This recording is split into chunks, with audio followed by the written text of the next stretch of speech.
What does paradise on earth look like? Lush green mountains, crystal clear streams, cascading waterfalls, and breathtaking views. Welcome to the paradise we call home, Western North Carolina. These clear vistas and pristine waters are nestled among some of the oldest mountains in the world. Our mountain home is inhabited with animal and plant species so diverse, unique, and astounding that fewer than 10% of the creatures living in the Great Smoky Mountains National Park have been identified. We are graced with simple living and a long-standing, distinctive mountain heritage. These mountains have called to settlers and visitors alike for generations.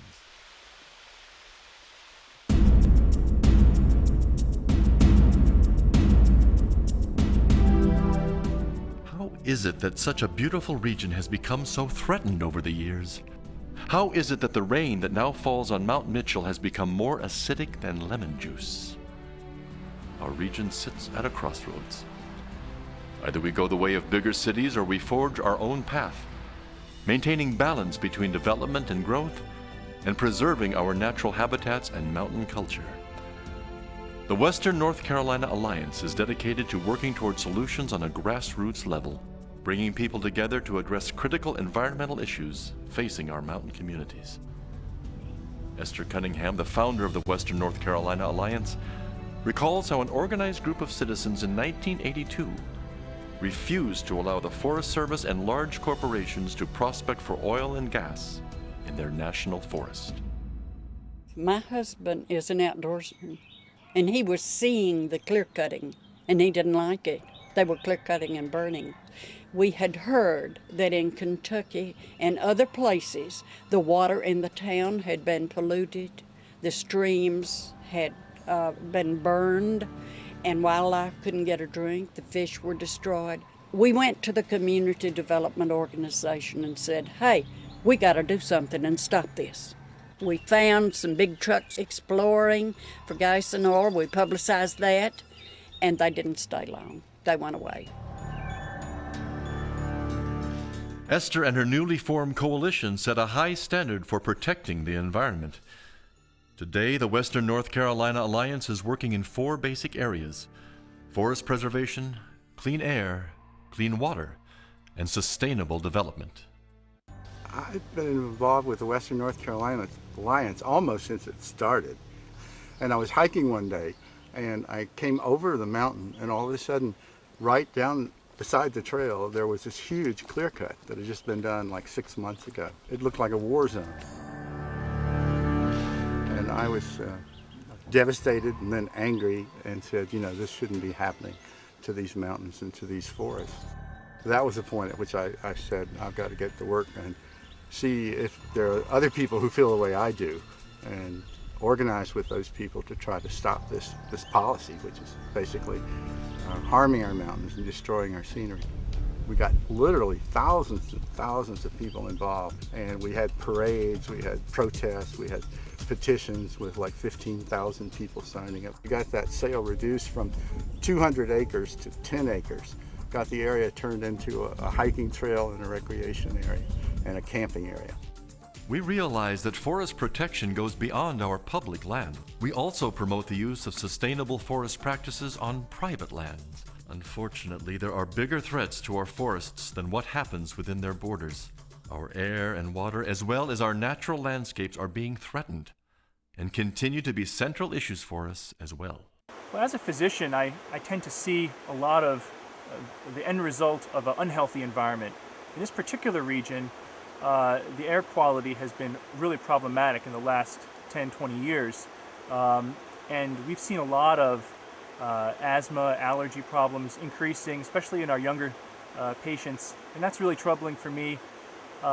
So as a concerned citizen and as a physician, if there's anything I can do to help clean up the air, I would really want to participate in that. And it seems that this is the organization that's going to get it done.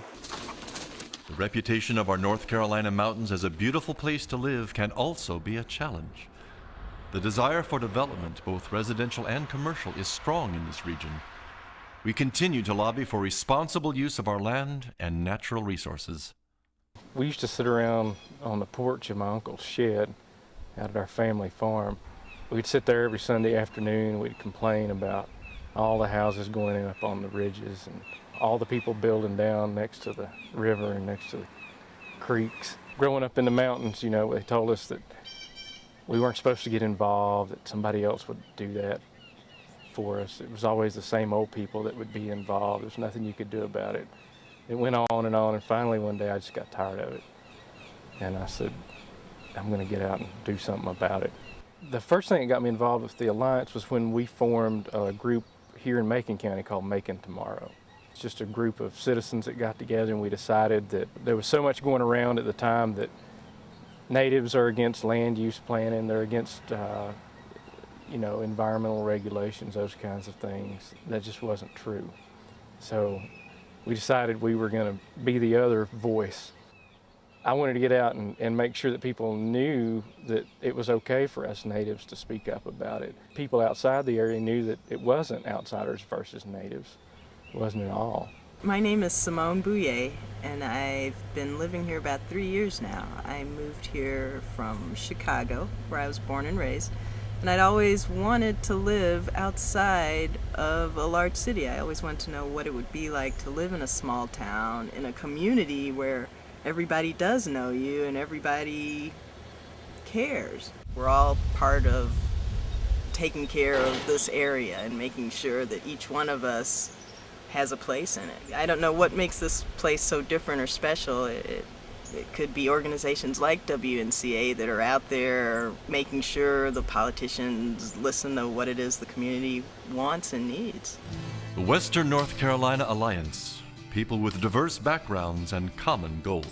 Together we have worked to pass legislation that will improve our future air quality. Together we have created projects like the Watauga River Educational Directive to preserve our waterways. Together we have helped save thousands of acres of forests like Bluff Mountain from clear cutting. These accomplishments can only happen with continuing involvement from members and supporters like you. Won't you join us in our efforts to preserve all that we hold dear in our beautiful region? You've got to believe one person can make a difference, and I firmly believe one person can make a difference. You have to be convinced yourself first, then you have to be enthusiastic, and you have to have other people to come along and follow you. I think one of the reasons I joined the Alliance was because they're aware of laws and changes that are either imminent or being talked about even before I do. It's nice to know that they're out there and they're on our side. The Western North Carolina Alliance, like all nonprofit organizations, are struggling. We need more members. We need more funds to help keep the things going that we're doing. We send groups to Raleigh all the time, lobbying the state for various things that we're working on. We do a lot of outreach programs, and what we need is more volunteers to join the organization, to participate in the events that we put on, and of course we're always going to need donors. The most important thing is to get up off the porch and do something about it, because we sit around and we complain about it all the time, but that's not going to do any good. And don't let anybody tell you that you can't get involved and that you can't make a difference, because there's organizations like the Alliance that are out there for that. There's so many ways that you can make a difference, but you can't make it by sitting on the porch and complaining.